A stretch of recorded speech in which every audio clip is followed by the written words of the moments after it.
Good morning and welcome to today's Fridays with Vistage webinar.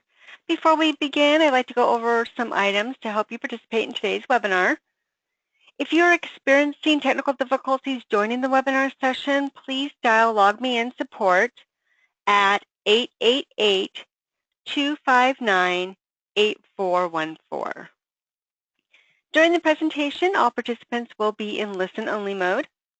To submit a written question at any time during the event, type your question into the QA panel at the bottom of your control panel and click Send. I would now like to introduce the moderator for today's webinar, Dave Nelson. Welcome, members and guests, to the Fridays with Vistage webinar. I'm Dave Nelson, a 14-year Vistage member, part of CE 676 in Pittsburgh, and your webinar host. Today we're discussing the changing role of marketing. Our expert guest is Stijn Hendricks, CMO, Chief Marketing Officer with Chief Outsiders. Hey Stijn, welcome to the webinar. Hi Dave, thank you for having us. Yeah, let me give everyone just a little bit of your bio and then we'll jump in. So Stijn Hendricks' career spans more than 20 years in the software business. Before moving to the United States in 2004, Stijn led Microsoft's public sector sales and built its consulting services in the Netherlands. Before that, he held several executive positions at smaller European IT companies. He brings more than 15 years experience in senior leadership roles, 10 of which have also included global responsibility. As a marketing executive and consultant with Chief Outsiders and as their CMO, Stijn is keenly focused on B2B, business-to-business technology companies. That's the majority of Vistage members. He brings unique value in the transformation to digital and to inbound marketing, grounded in traditional marketing necessities, including customer insights and data-driven execution. As we go, if you've got a question for Stijn, please type it in the GoToWebinar control panel and we'll answer as many of these questions as we can at the end. So let's get rolling. Stijn, tell us about the changing role of marketing. Thank you, Dave. Thank you for that nice introduction. Thank you for having us, Vistage members. It's great to be part of this Fridays with Vistage series. I'm joining the webinar today with some of my colleagues who you'll meet later in the panel for the Q&A session. A little bit more about Chief Outsiders before we jump into the presentation. Chief Outsiders is an organization founded with as its main mission helping organizations like yours get the same marketing, insights, execution capability and outcomes that you would get when you are a Fortune 500 company. Many of our consultants are ex-CMOs of large Fortune 1000 companies and have basically run big marketing functions at large organizations and are now applying that knowledge, that experience in a fractional model, helping smaller organizations achieve growth and great results using that rich set of experiences. My background is specifically in the technology space. I was at Microsoft for a long time in my career. Dave alluded to some of that. The parts of my career that are most applicable to what we talk about today are various roles where I had to transition either a product or a product set or a company really into a new digital paradigm. At Microsoft, in one of my last roles, I was responsible for the global product management, product marketing of the Microsoft Office products during the days of which we moved from Office 2010, a traditional software product, to Office 365, a new cloud-based, subscription-based software service. So I helped run that transition. And then after that, I ran, as both CMO and CEO, I ran 2 mid-sized cloud ERP and might you call it cloud contact center, smaller software companies. That's when I also found that a lot of the principles and the things that I had learned doing mostly B2B software marketing, and especially doing that in a world that was moving to the cloud, were also applicable to many other B2B software companies and in reality also B2B technology companies. And on the bottom of this slide you see some of the companies that we as Chief Outsiders helped, and I was fortunate enough to be the CMO, the fractional CMO in these engagements, helped to really build their marketing capability for that is ready in a world where many things are digital. Data drives a lot of your strategy, a lot of your decisions, and the type of people you need, the type of priorities you have to weigh, how you work with vendors, etc., has changed in many similar ways across all these engagements that I've had. And today we'll talk a little bit about that. We will come full circle at the end of this presentation to also touch back on the parts of marketing that are more around strategy and market insights, where today's presentation will be focused a little bit more on the tactical and more execution side of marketing, where a lot of digital paradigm shifts and new realities are challenging you as the CEO and your marketing teams every day in the choices you make and the type of people you hire and the vendors you work with. So with that, let's jump in.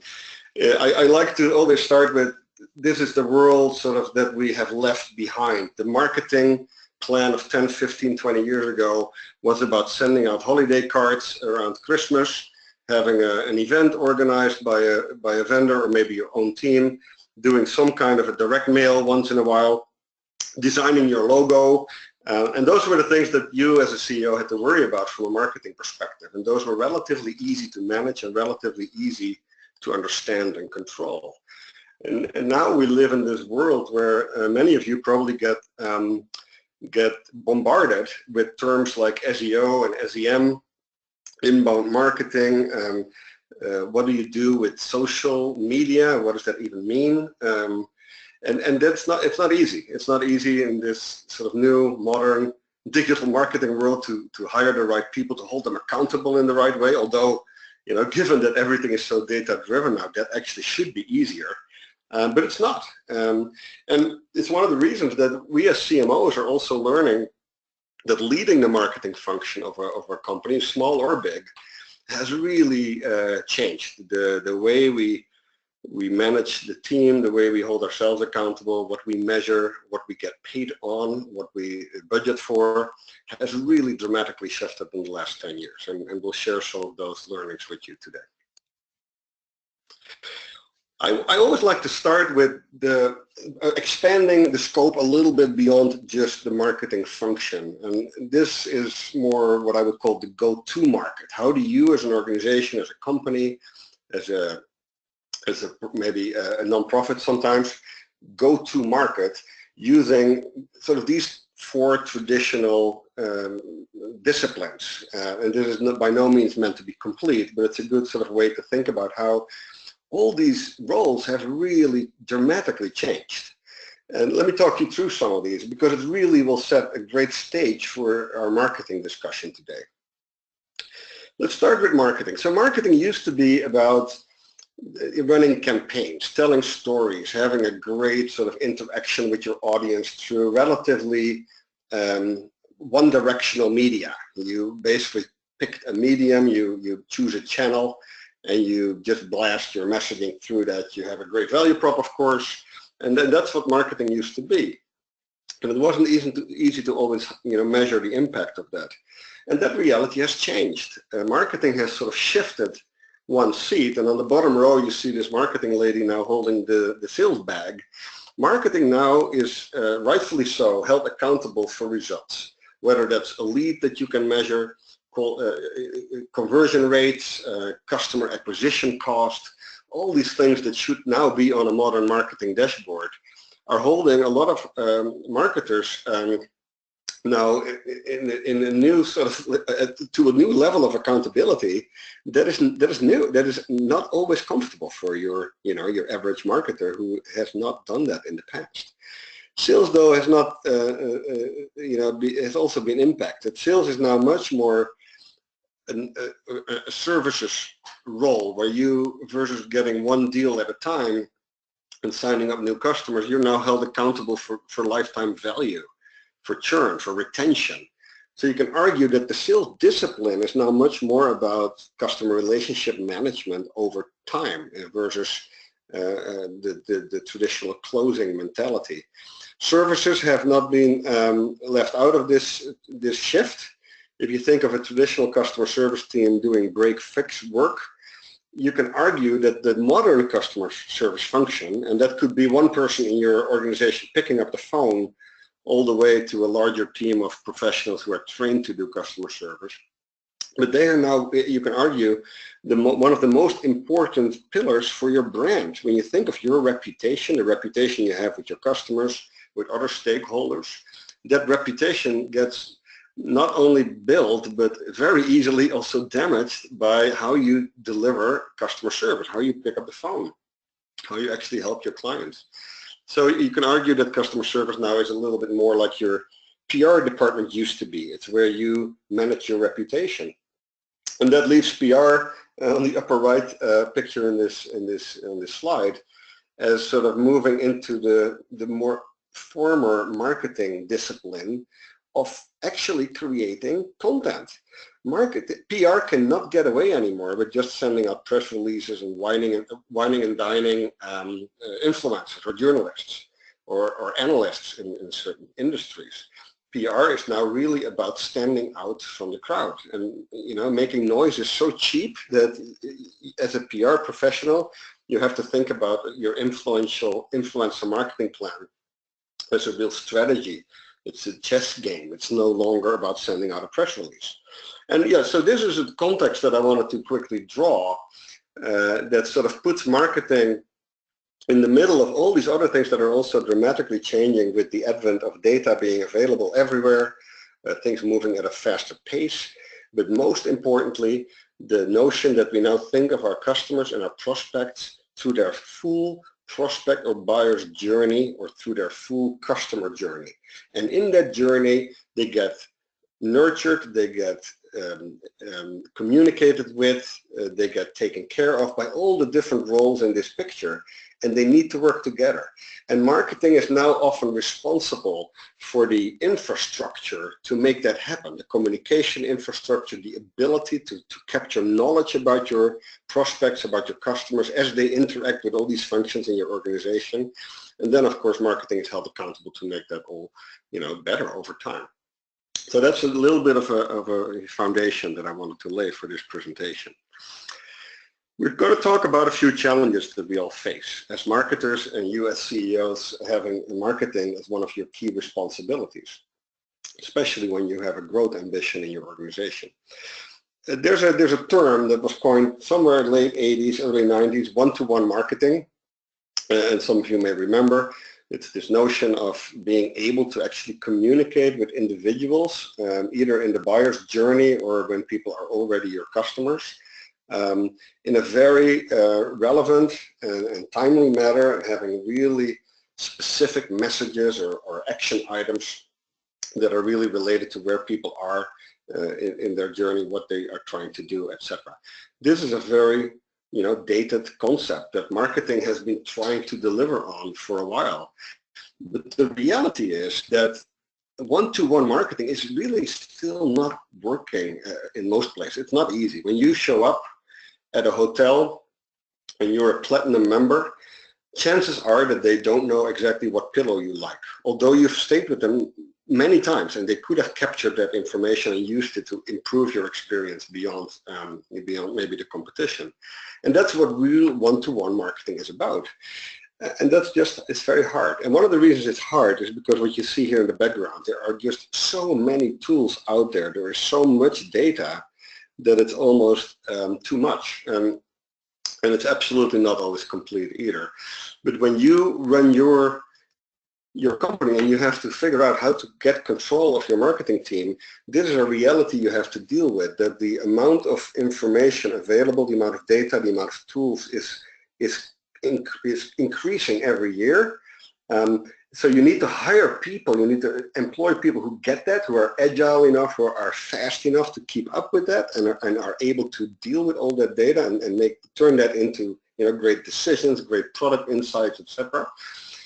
But you also need people who can spell and who are really good at what I would call the more traditional marketing discipline of understanding your audience, building a brand over time, doing the creative sides of marketing. And that's not easy.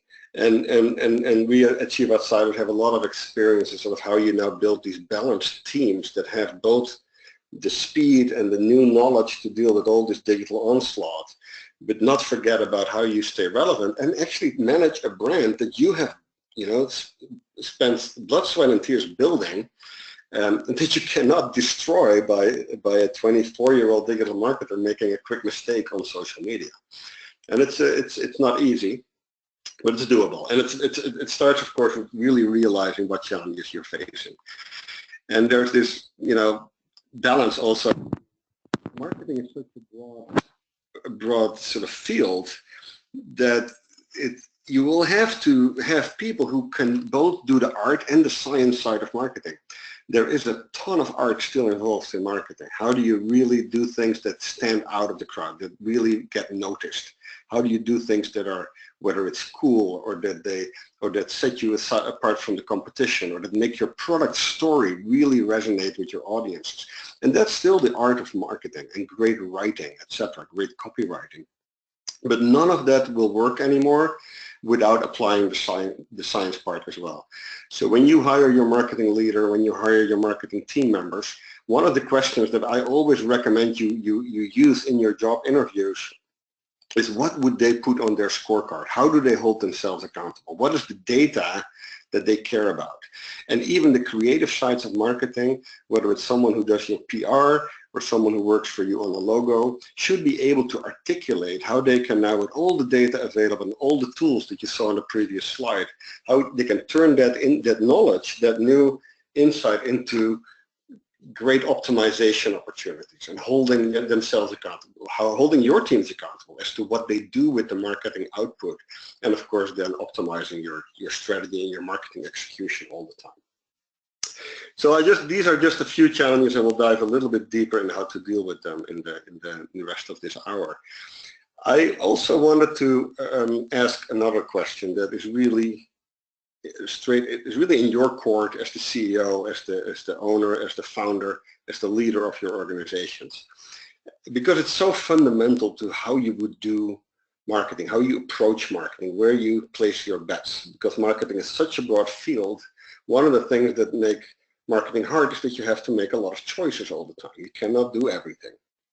And a question that's really helpful to optimize what you get out of your marketing function is to really understand what you are really selling. What is your company really providing to whom? What is it for? What is what you do for, and who is it for?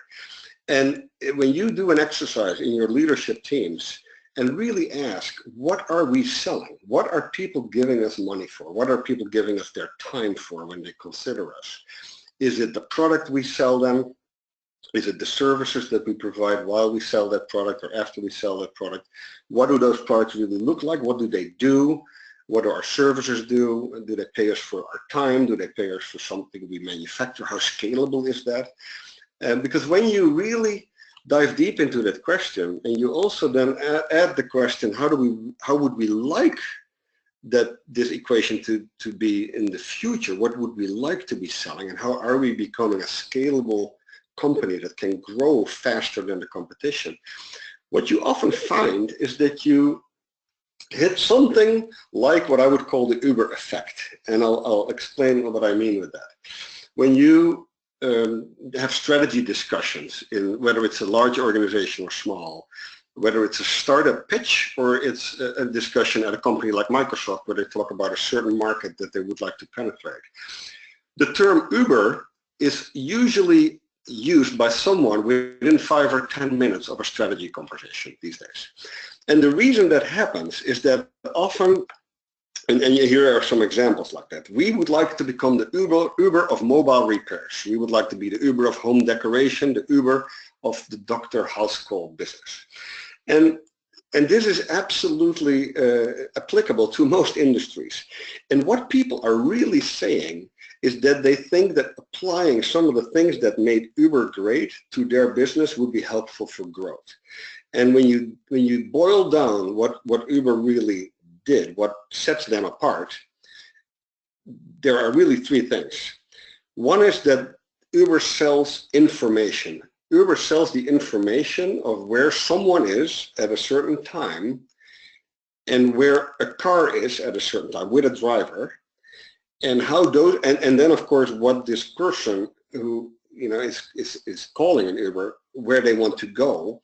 Those three pieces of information, that unique combination of these three data points, is the information that Uber sells, because that's the only place through this Uber app and some of the competitors now, of course, where you can find that combined information. A taxi driver doesn't have that. A taxi driver only has that when they show up at your, where you are, and you can tell them where you want to go. So that's number one. Uber sells information. The second thing that Uber sells is they sell some form of automation. They basically sell the actual transaction that then needs to happen to make it possible to order an Uber driver and to get from A to B. And then finally, they have also protected some of this this capability in intellectual property, patents, etc. So you can argue that they do three things. They automate something, they sell information, and they sell some form of intellectual property. And when you think of this Uber effect, and back to that question, what do you sell? A lot of companies in very traditional businesses or in high-tech businesses can ask themselves the question, beyond the traditional things I do, I sell a product, I sell a consumable or durable good, I sell professional service, I sell my time. What else am I doing, or do I want to do in the future that makes me look more like a software company? And I argue that if you do one of these three things, or you want to do one of these three things in the future, you are becoming more like a software company, which is really important to know before you think about your marketing strategy, because it really makes the way you market your company very different. As soon as you sell information, as soon as you sell a tool that helps do automation, as soon as you sell something that's patented, that's protected by intellectual property, the type of marketing capabilities that you can deploy, things like referral programs or digital data analytics or things like funnel optimization through digital funnels, are very different versus when you don't have these. So that's why I always ask people to ask this question. What do you sell? The second question that's helpful when you think about how to where to point your marketing investments and your marketing team is, what do you want to be, and what do you sell today, and where do you want to be in the future? And I want to share one example of why that question is so important. And this is part of the question that also gets answered, by the way, by doing an exercise that the Chief Outsiders team often does with our clients, around where does your growth come from. And I'm going to share at the end of this presentation a book that has some of these tools, and this is what we call our growth quadrant exercise, and it will tell you a little bit more about how to sort of map where your future growth will come from. The example, and why is that so important? The example I want to use here is represented by a company, and I'm showing the stock history of the last few years of this company. And I could have you guess, but since we're not in an interactive session, I'm going to tell you who this is. This company, this stock history chart represents company Netflix. And what Netflix went through after 2011 is a period where they really, their future was completely disrupted. And the reason it was disrupted is probably clear to everybody. People started to watch online video content, so the model of distributing physical DVDs was going to be short-lived. But then NetSuite did something, and they did something that then drove that growth in 2014 to 2016. And they did something that might apply to almost every business in the next 10 years. So that's why I'm also asking every CEO that I meet with to ask themselves this question. And the question is, are you learning from data? And I'll tell you why with this Netflix example. What Netflix started to do at this trough in 2012, when they needed to reinvent themselves, is to really use the information that their customers gave them and their users around what were they watching, where do they press play, when do they skip something, when do they fast forward, rewind, when they put the video on pause, how long do they put it on pause, at what time of the day do they put it on pause, for what time frame, at what time of the day is what being watched, what type of shows, etc. And it made it possible for Netflix, sorry, the slide transition is not working completely. So in this feedback loop, there are some data points around research and testing, and then changing the content in the case of Netflix, analyzing viewer behavior, and then constantly improving, what's being shipped. And the reason Netflix was able to do this is they started to use things like artificial intelligence and machine learning. And I think that a lot of businesses in the next 10 years will be impacted by the amount of data that is now available that you can use to either improve your strategy, to optimize how you sell, to optimize how you market, to optimize how you produce something, to optimize how you find clients, how they find you. That for a good marketing strategy, I always want to ask this question: what are you selling today, and what do you think your business will look like in the future, considering that you and all your competitors now have access to all this data to constantly learn, not only from your clients and what they tell you, but from everything you do, and everything that you do that you can test. And I'll come back to that in a sec as well. So that's a very fundamental principle, I think, that you really think about where will your growth come from, and consider things like big data and machine learning as components that can really disrupt many industries and might disrupt the industry that you're in. Okay, that was a little esoteric, a little higher level. Let's get a little more technical. So let's say you know who you are, you know what you're selling, you know where you want to go, and you've decided that digital is going to be part of your marketing mix. What you now are looking at is the enormous amount, and this slide is by no means complete, of things you can now do, things that your marketing team can do to do marketing. And marketing, as I said, is a broad discipline. And one of the things that I like to use to organize the strategy a little bit, and to help you also ask questions to your CMO, to your marketing leader, as to where your dollars are going, where your resources are being spent, is to use this model that puts marketing tactics, marketing levers, marketing priorities in one of two buckets. The bucket on the left is what I would call the quick fix bucket, the bucket where you get a lot of bang for your buck quickly. And it's also partly about buying market share, buying attention, buying customers. A lot of the marketing tactics that you see here have a very quick return, but the return will diminish over time. It's not as scalable as some of the marketing levers that you see on the right. On the right, you see things that take maybe longer to get going, take maybe more time to invest, more resources to really, figure out what works. But once these things get going, they are your flywheels of growth. They are far more scalable and often have a much better ROI than the things on the left. The challenge that a lot of CMOs have to deal with, and marketing leaders, is that you as the CEO, you want both. You want growth today. If you run a hotel and you have 20 hotel rooms that need to be filled over the weekend, you need that to happen right now.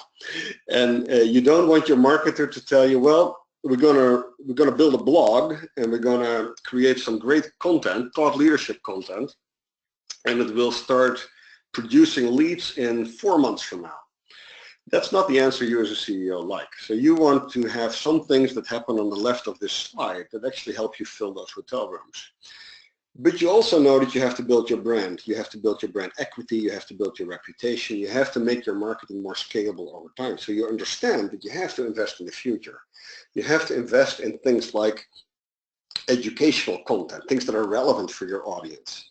You have to invest in building your own list of prospects that are very well qualified versus buying a list on the left that, as many of you probably have experience with, has often very disappointing results. So on the left you see all these things that maybe are quicker to execute on, but not as easy to scale, and they're almost put side to side here. So when you think of spending time on your logo or the branding of your company, that is absolutely a quick thing you can do and you can spend some money on, but it will not get you as much long-term success as really having an A/B testing platform where you learn from your audience, from your customers, what they care about, what brand they like, what product they buy. Buying a list on the left, building a list on the right. Sending out press releases on the left, building great thought leadership content on the right with a blog that people actually want to follow, or people say, hey, I want to hear more from this company because it's so relevant for what I need. That of course has has longer legs. Another one that's often interesting is social media.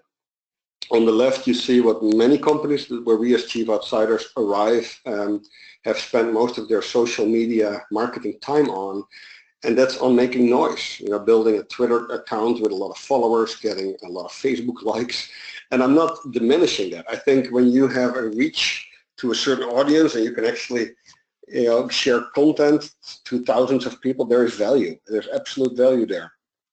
But wouldn't it be cool to have a connection with people that participate in so-called long-tail social media in a discussion forum where there may be only 200 people in that social medium, but they are all very committed to a certain cause, or they're very interested in a certain technology area. They're very highly qualified to be potential buyers from you.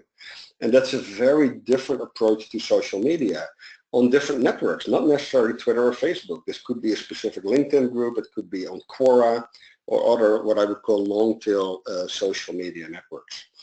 On the bottom you also see a term that you probably hear a lot when your marketing team asks you for budget or you talk with marketing vendors, and that is on the left PPC and AdWords, or what I would call buying for clicks, often also called search engine marketing, SEM.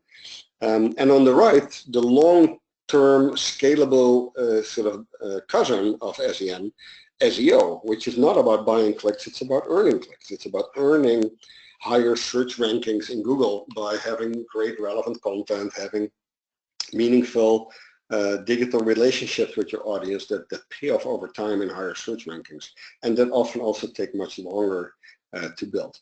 So this is an important, I think, balance to strike. And the marketing team will always have to fine-tune this. And you as a CEO have to be comfortable having this conversation, that some of the marketing investments will not yield results tomorrow, and they will have a longer strategic investment value. But you also don't have to bet all your resources on that. You can ask for quick return as well with things on the left, but they have to be in the right balance. And as you, as a company, grow, as your marketing team evolves, that balance will change. If your brand equity gets stronger, your product has a more, natural fit to your audience, then it might be easier to bet on the right side of this graph, versus when you are in a more commodity business and you have to really fight for every piece of attention, then sometimes there is no other resort than spend money on the left, and you actually accept that the ROI may not be as good. One other aspect to this is that when you want to do more things on the right, when your marketing team, your marketing leader is committed to build a long-term marketing capability, that some of these have one need in common, and that's the star that you see here. That need is that these cannot be done. You cannot really build a great blog. You cannot build great SEO impact without phenomenal content. And I use content in the broadest sense of the word. Content includes your well-articulated value proposition. It includes the quality of your product and how it fits your customer needs. It includes what you write. It includes the way you are able to articulate the value proposition, what you blog about, white papers you can publish, the documentation that comes with your product, and things like educational content. So content is a very broad spectrum of things, but it's really the vehicle to share with your audience or your potential audience all the value you can bring to them. And it's very important, if you want to be successful with a long-term marketing strategy that will have to include a lot of the things that are on the right side of this slide, that you as the CEO, as the leadership team, are willing to help the marketing team with great content strategy. And it is not about writing the actual content, but really helping the team understanding where the value is that you create and how do you articulate that, and what are the things that your customers really care most about.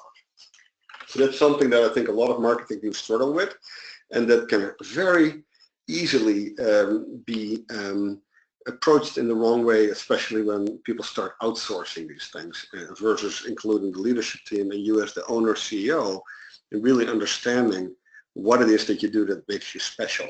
and how you turn that into great marketing execution. On that, I want to dive a little deeper in content. We all have heard of various phases in the marketing sales funnel, things like awareness and regard, brand regard, consideration, conversion, loyalty, all these different stages in either a marketing or sales funnel or a brand funnel.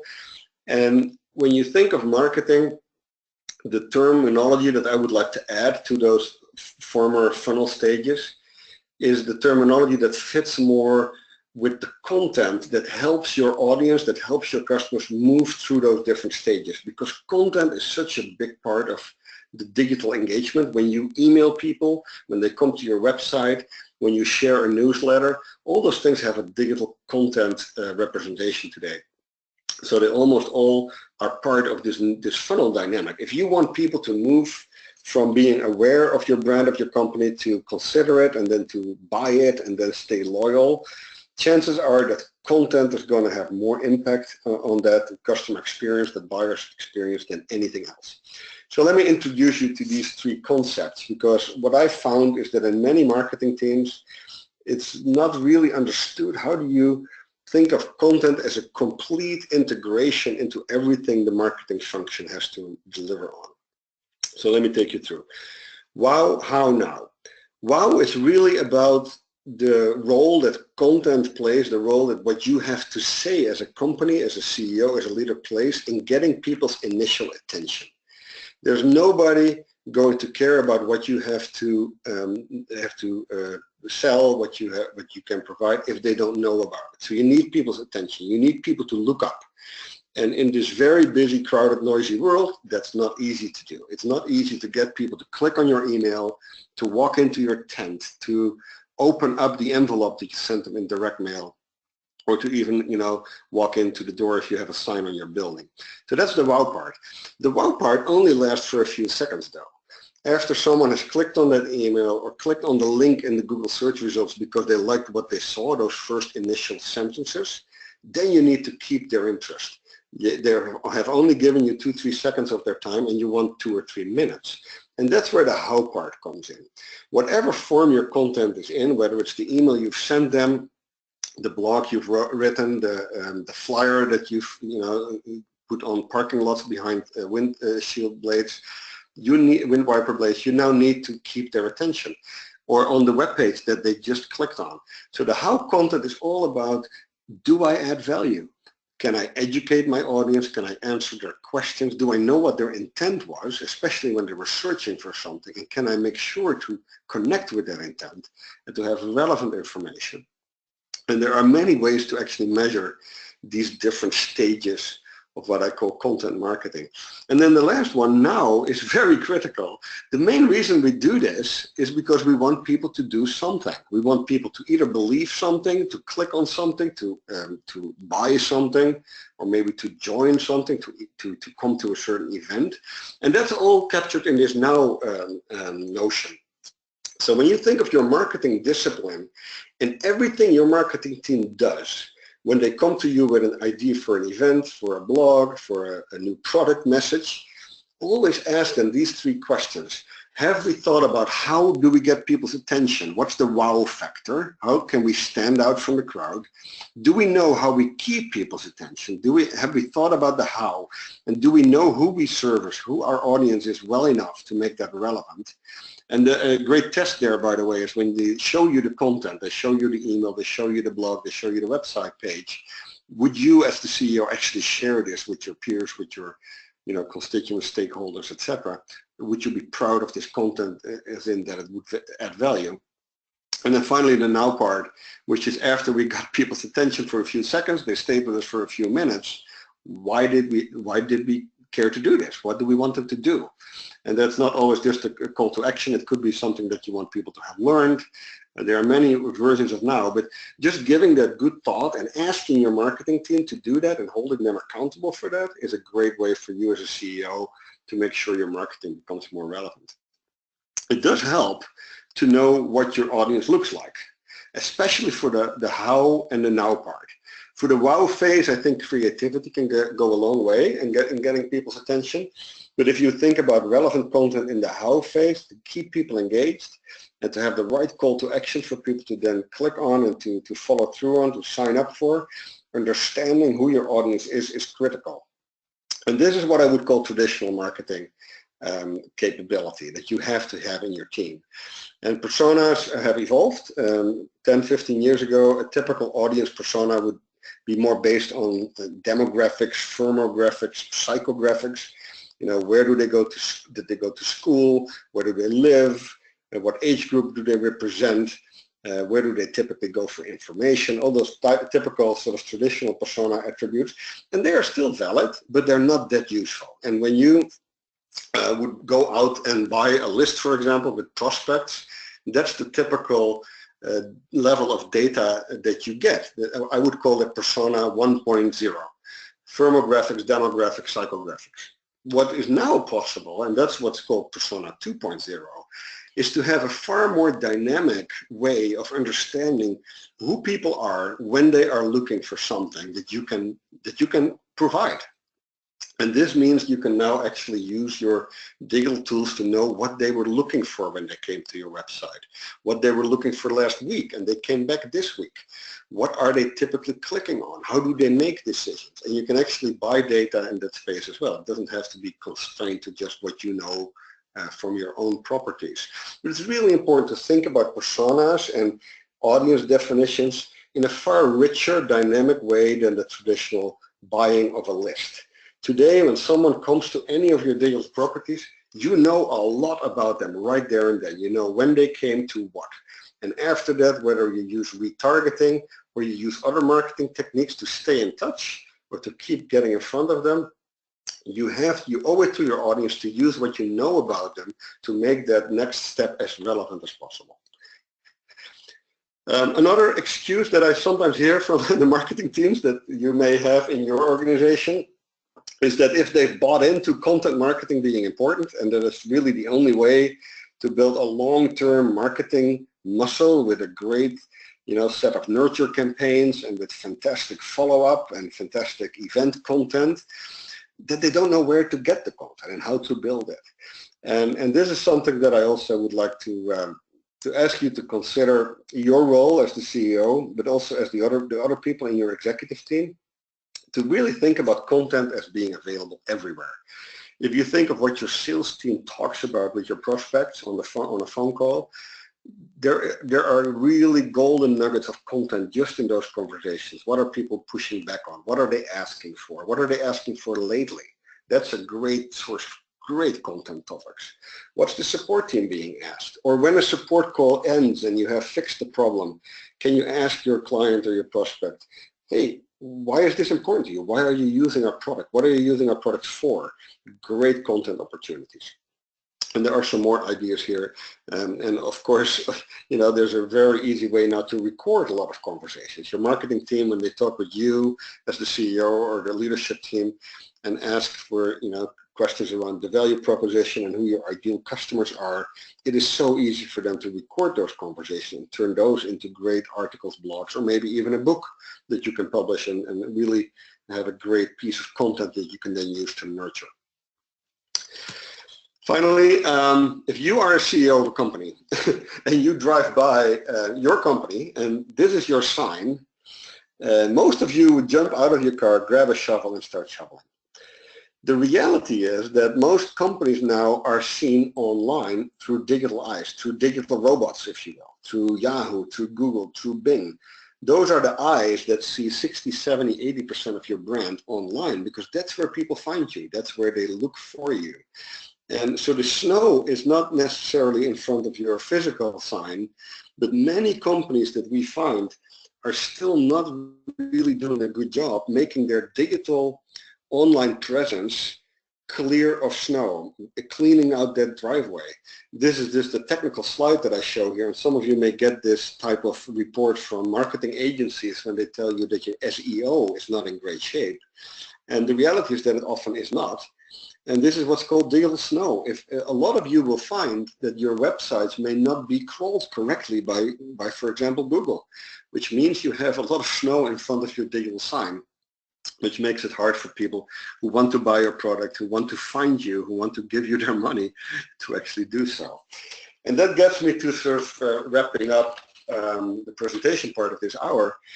The interesting thing about Chinese buffets, and I think there are more things than just Chinese food here, is that they have the highest conversion rate of any form of restaurant.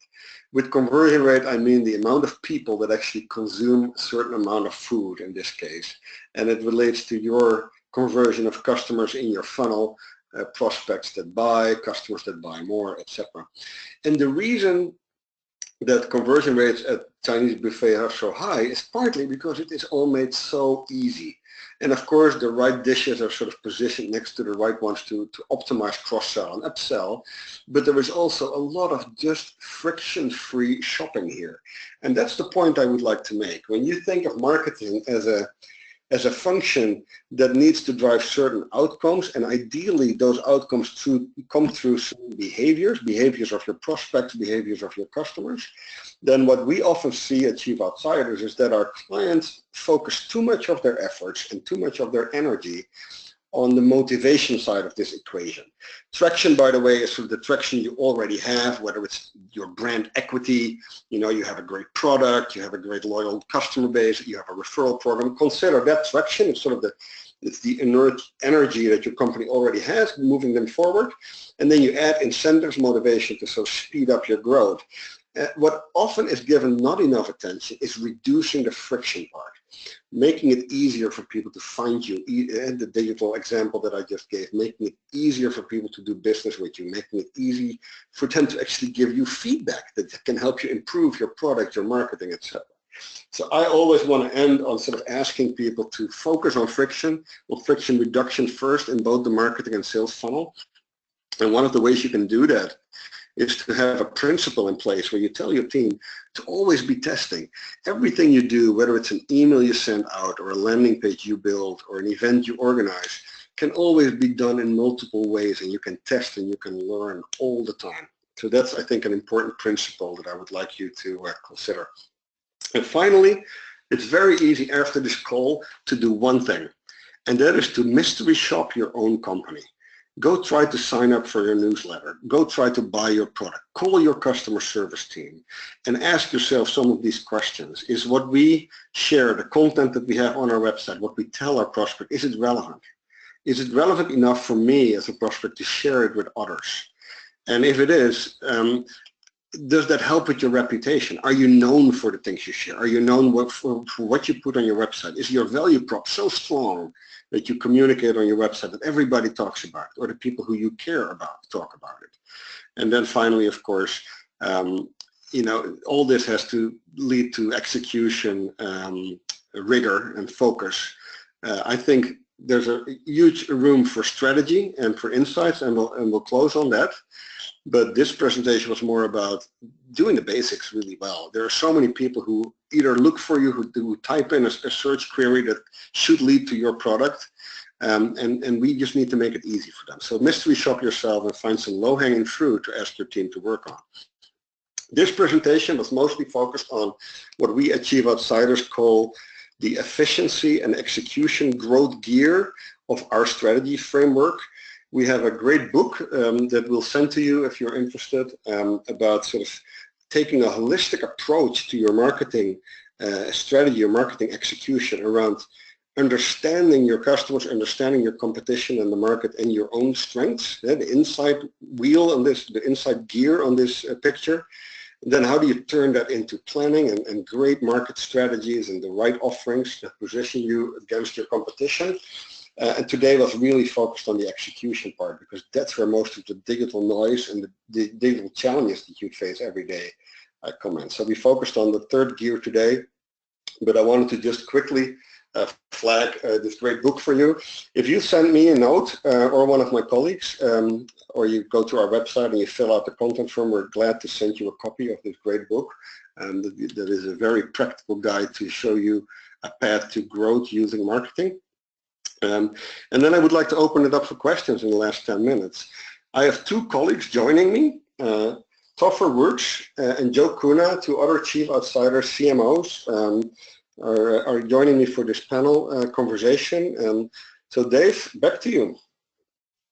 Thank you very much, Stein. And I'm going to remember that always be testing. Coffee is for testers. So, folks, if you want to grab a copy of the slides you just saw, do note, since we're using a new service here with GoToWebinar, you can actually, there's a section in your GoToWebinar control panel where you can click where it says handouts and just grab it right off of the broadcast. So if you've got a question, please type it for us, and I've got a bunch here. So Stein, the first one I'm going to, since you did touch on various aspects of social media, how does a small business with limited resources determine if which social media to embrace for the role in marketing products and services? I'll give one tip, and then I'll ask Joe and Toffer to give their thoughts as well. You're really limited by time, mostly when you're small, and then of course resources in the form of dollars as well. But when you think of time, you can only do, let's say, 3-4 things really well when you're a small marketing team. And anything you do, you can add a social media mix to it to make it so much more interesting, insightful, and relevant. When you write a piece of content, for example, let's say you write a blog, you publish something about your value proposition. Use social media to amplify that piece of content so that people actually get to know about it. What I've seen a lot is people invest time in a great piece of content, but it's like you're an unknown author and your book ends up in the back of the bookstore and nobody will ever know about it. If you're new to this game, you need to get on that table in front of the bookstore called New Arrivals. And social media can help you with that. You can use Twitter, for example, to run advertisements that target specific people who follow specific handles that might be relevant to your audience. And Facebook and LinkedIn, they have all similar targeting mechanisms. So you get basically 2 bangs for your buck there. You get clicks that may convert to customers at some point or prospects, but you're also amplifying a piece of content that once it gets known to people and they start sharing it, might start ranking organically in Google, and then you don't have to pay any ads anymore. The third thing you can get out of this is when you do social media ads, is to actually run a huge amount of test variations of the actual text in the ad, and that's completely free. You can have 100 versions of the text sentence for the same ad, and you only pay for the click. So you can actually do a lot of message testing as well. And this is basically an answer to how you use social media for some paid work, but I think it's a very important one to consider when you're already investing in content. Maybe Joe, Toffer, you have thoughts maybe on unpaid social, maybe monitoring of customer conversations, things like that? Yeah, this is Joe. I would add that for instance, Facebook is a great way of defining your audience in an inexpensive way.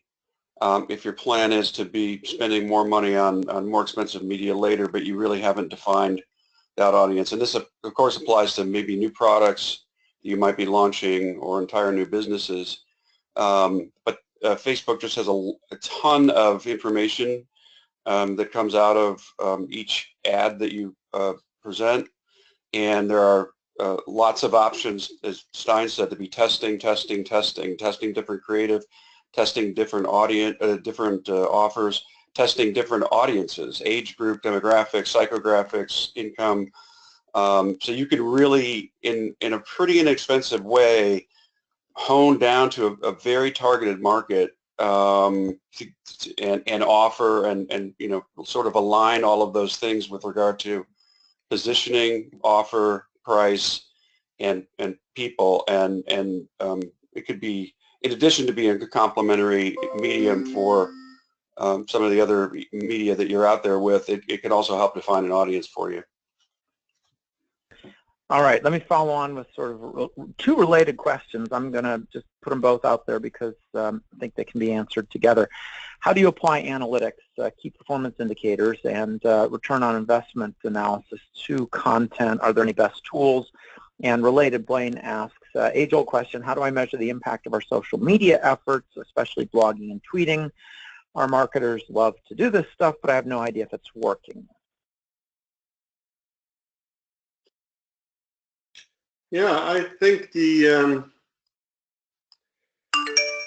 way you measure marketing starts with answering the question, why are you doing a specific marketing activity? So when you think of content marketing or social, what I often find is that people either do it to drive brand awareness, or they do it to drive engagement with their audience, or they do it really to drive conversions and funnel leads into the funnel.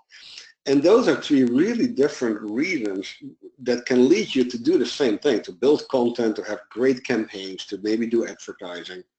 So I think answering those three questions, why are you doing this, is a good start.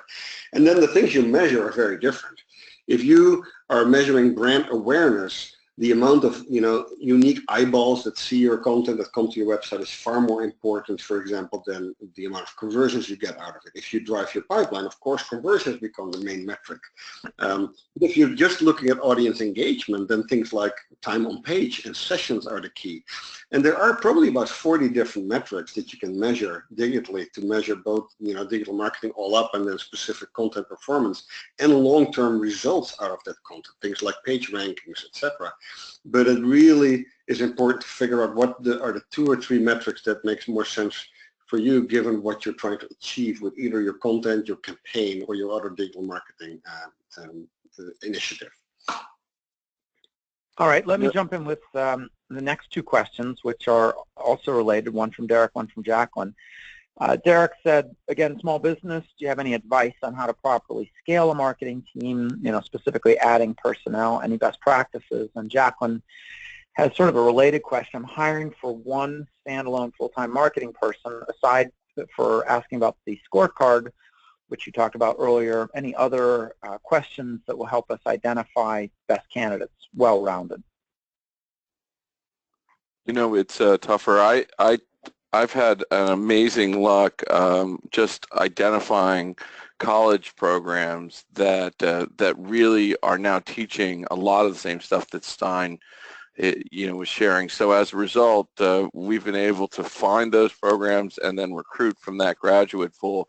And you get, as a small business person, you get somebody that's an all-around marketer that already understands the digital tools, already understands, measures and dashboards. It really is happening. And so you can get a great value if you're willing to then work with those folks. In our area outside of Philadelphia, as an example, unusually the small university in Kutztown seems to be generating these great entry-level marketing students out of their undergraduate class. So I would say, that's a great place to look if you need one single all-rounder that's affordable.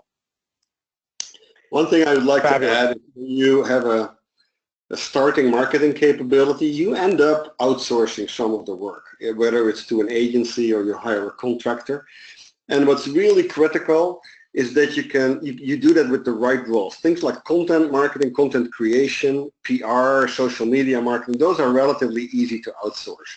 I don't think you should outsource the core knowledge of the data, your analytics, and the optimization of the conversion in your funnel. Those things, I think, would be the first to keep in-house. And the same goes for supporting your sales team with marketing support. If you outsource something just to close, make sure you understand it. I see a lot of challenges with marketing functions getting outsourced because they're just too much of a headache, and they get outsourced without understanding what really needs doing. And ideally, you do it first in-house and then you outsource it. All right, I think we have time for one last question, and this one is pretty broadly applicable. From Scott early on during the webinar, something I think all companies are grappling with to some extent is how to market to millennials. What would be your suggestion on how to hit a market who really doesn't want to be sold on anything? And by the way, I think this question can apply whether you're trying to deliver product or service to them or potentially recruit them, as they are soon to make up almost half the U.S. workforce. I think it's tougher again. One of the things that I think is that the personas and personas 2.0 that Stein talked about are really important here. The channels that you market to millennials through are quite different, and so understanding where they live is really important. They're very mobile centric. They're very text oriented and so forth, that kind of stuff. So the personas of your audiences really can drive your marketing strategy. All right, fabulous. With that, we're up against the top of the hour. Apologies for the folks we couldn't answer questions. I do want to point out that Stan's email address is displayed on the screen right now, and feel free to reach out with an email with any questions that you want to continue post-webinar. We also have a bunch of great webinars coming up, sort of back to back to back. That's going to be Friday, May 5th. We're going to be talking about transitioning ownership of your business. That's with Holly Swan and Bob Kitzman. The next week, Friday, May 12th, we're going to talk more about this area, Market Smarter with Next Generation Competitor Analysis. Ben Landers will be our expert guest. And then on May 19th, we'll be talking about Culture by Design, Not Default with Kathleen Quinn Vota. So to Stein and the team, thanks so much for joining us for this webinar today. Thank you, Dave. It was our pleasure. All right, and folks, you can access past recordings. This webinar will be available by roughly middle part of next week, and all our past webinars are online now at vistage.com/webinars. And on behalf of Stein Henrichs and his team and the entire team at Vistage Worldwide, I'm Dave Nelson. Use the ideas that we discussed today to take your business to the next level. Thank you for joining us. We'll see you next time.